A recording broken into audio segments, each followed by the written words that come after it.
కంచుకోట గుంటూరు పశ్చిమ నియోజకవర్గంలో విడుదల రజని విజయం సాధిస్తుందా? మూడోసారి గెలిచి టీడీపీ తన పరువు నిలబెట్టుకుంటుందా? అక్కడ వైసీపీ బలమెంత, టీడీపీ శక్తెంత? అభ్యర్థుల మార్పు వెనక వైసీపీ వ్యూహమేంటి? సామాజిక లెక్కలను నమ్ముకునే టీడీపీ ప్లాన్ ఏంటి? ఇలాంటి విషయాలతో పాటు గుంటూరు వెస్ట్లో అసలేం జరుగుతోందో తెలియాలంటే ఈ వీడియోను చివరి వరకు చూడండి. ఆంధ్రప్రదేశ్లోని గుంటూరు వెస్ట్ నియోజకవర్గంలో 2,65,000కు పైగా ఓటర్లున్నారు. అక్కడ రాజకీయ అవగాహన, రాజకీయ చైతన్యం ఎక్కువే. పైగా గుంటూరులో అత్యధిక విద్యావంతులున్న నియోజకవర్గం కూడా ఇదే.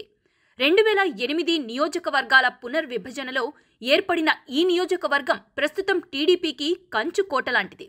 2014లో మోదుగుల వేణుగోపాల్ రెడ్డి, 2019లో మద్దాలి గిరిధర్రావు వరుసగా 2 సార్లు టీడీపీ అభ్యర్థులుగా గెలిచారు. అయితే ఈసారి ఆ కంచుకోటను బద్దలు కొట్టేందుకు వైసీపీ సిద్ధమైంది. అనూహ్యంగా ప్రస్తుత వైద్యారోగ్య శాఖ మంత్రి విడుదల రజనిని గుంటూరు వెస్ట్ నుంచి ఎన్నికల బరిలోకి దింపుతోంది. హఠాత్తుగా రజని తెరపైకి రావడానికి కారణం ఇక్కడ బీసీ ఓట్లు ఎక్కువ. అందుకే బీసీ వర్గానికి చెందిన విడుదల రజనిని తన చిలకలూరిపేట నియోజకవర్గాన్ని మార్చి గుంటూరు వెస్ట్లో నిలబెడుతోంది వైసీపీ. విడుదల రజని విషయంలో బీసీ కార్డ్ ఒక్కటే కాదు, మహిళ అనే సానుభూతి, మినిస్టర్ అనే హోదా, ఇలా 3 అంశాలు కూడా కీలకం కానున్నాయి. అయితే ఊహించని ఈ పరిణామాన్ని ఎదుర్కొనేందుకు టీడీపీ కూడా అనేక కసరత్తులు చేసి బీసీ సామాజిక వర్గానికి చెందిన తాళ్ల వెంకటేష్ యాదవ్ పేరును తెరపైకి తీసుకొచ్చింది.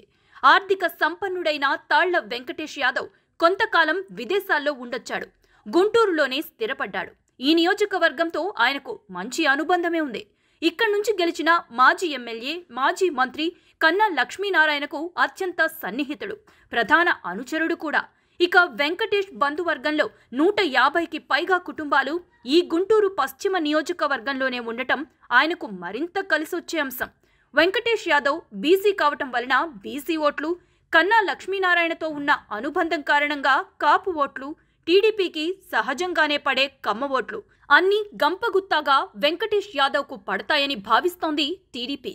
అందుకే వైసీపీ అనుసరించిన బీసీ కార్డు వ్యూహానికి ప్రతివ్యూహంగా వెంకటేష్ యాదవ్ సరైన ఎంపిక అని భావిస్తోంది టీడీపీ. అదీగాక గుంటూరు టీడీపీ పట్టణాధ్యక్షుడు డేగల ప్రభాకర్ కమ్మ సామాజిక వర్గానికి చెందిన ఎన్ఆర్ఐ మన్నవ మోహనకృష్ణ పేర్లు కూడా పరిశీలిస్తోంది టీడీపీ అధిష్టానం. మా వీడియో మీకు నచ్చినట్లయితే లైక్ చేయండి, షేర్ చేయండి, మా ఛానల్ను సబ్స్క్రైబ్ చేసుకోండి.